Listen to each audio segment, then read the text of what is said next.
In the shadow of war, when rations were thin and luxuries vanished, entire families learned to turn scraps into sustenance and stretch a week's worth of food into a month. Kitchens became front lines of their own, where courage was measured not in bullets, but in ingenuity. Every crumb, every spoonful mattered. The blackout curtains were drawn tight. The air smelled faintly of smoke and coal, and the wireless murmured with news from the front. Dinner was never about indulgence. It was survival, persistence, and the will to keep going. Today, when supermarket shelves overflow, these recipes might seem like relics. But in times of crisis, they could again mean the difference between hunger and resilience. What you're about to rediscover are not simply dishes. They are the edible memories of a generation that faced scarcity head-on and found flavour in determination. These recipes, born from the kitchens of the 1940s, carried families through bombardment, rationing, and the long uncertainty of war. You know, they can still teach us how to make the most from almost nothing, and, well, how creativity can keep a community alive when comfort disappears. When flour was scarce and butter nearly vanished, potato peel pie became a wartime marvel. The peels, usually thrown away, were scrubbed, boiled, mashed, and pressed into a crust. Whatever scraps of vegetables or bits of meat could be spared filled the centre. Baked until golden, it became something hearty enough to sustain a household. It was the very definition of resourcefulness. Even today, the same idea applies. With a little salt, water, and patience, what would normally be compost can become comfort food. Another symbol of wartime thrift was the dish named after Lord Woolton, Britain's Minister of Food. Woolton pie contained no meat at all, just carrots, turnips, potatoes, and parsnips under a crust of wholemeal pastry. It was simple, filling, and nourishing. Served in both homes and public canteens, it became a quiet national emblem of endurance. Its beauty lay in flexibility. Whatever vegetables were available could take their place inside, and, you know, nothing went to waste. Even now, it remains a perfect template for anyone learning to cook economically with what they already have. When poultry was reserved for soldiers or special occasions, the home front found flavour in illusion.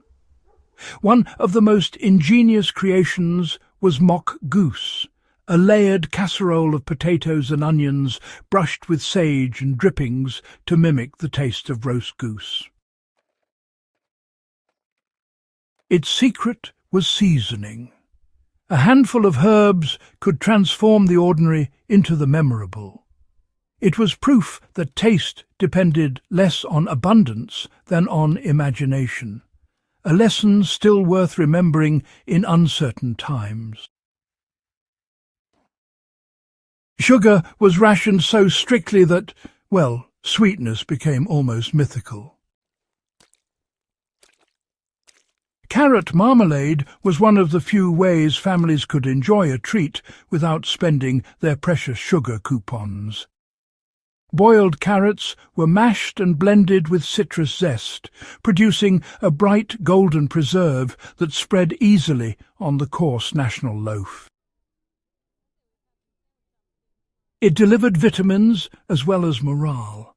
Stored properly, it lasted for months, a small luxury born from necessity.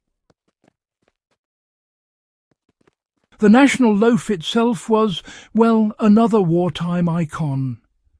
The government ordered all bakeries to produce a single standardized bread made from wholemeal flour. Dense, coarse and deeply filling, it was not universally loved, but it was efficient. It used the entire grain, kept longer, and provided vital nutrients. Though some joked that it could dull a knife, it nourished a nation through siege. Baking one today offers both nutrition and, a tangible connection to those who baked through fear and scarcity. Meat was often canned, arriving from overseas in bulk. Corned beef hash became one of the defining meals of the war years. Fried tinned beef with diced potatoes and onions. It was quick, filling, and required no fresh meat or elaborate cooking. Its ingredients could sit on a shelf for years, making it one of the earliest truly crisis-proof recipes. It was food that asked little and gave much. Oats, once confined to breakfast, became a foundation of wartime cooking. Oatmeal soup was a staple, a humble broth of oats, leeks, carrots and salt simmered until thick and comforting. It stretched endlessly with water or scraps of vegetables. Cheap, nourishing and endlessly adaptable, it proved that grain and heat alone could sustain families through lean months. Victory gardens soon appeared across Britain, turning backyards and allotments into miniature farms. Every patch of ground mattered.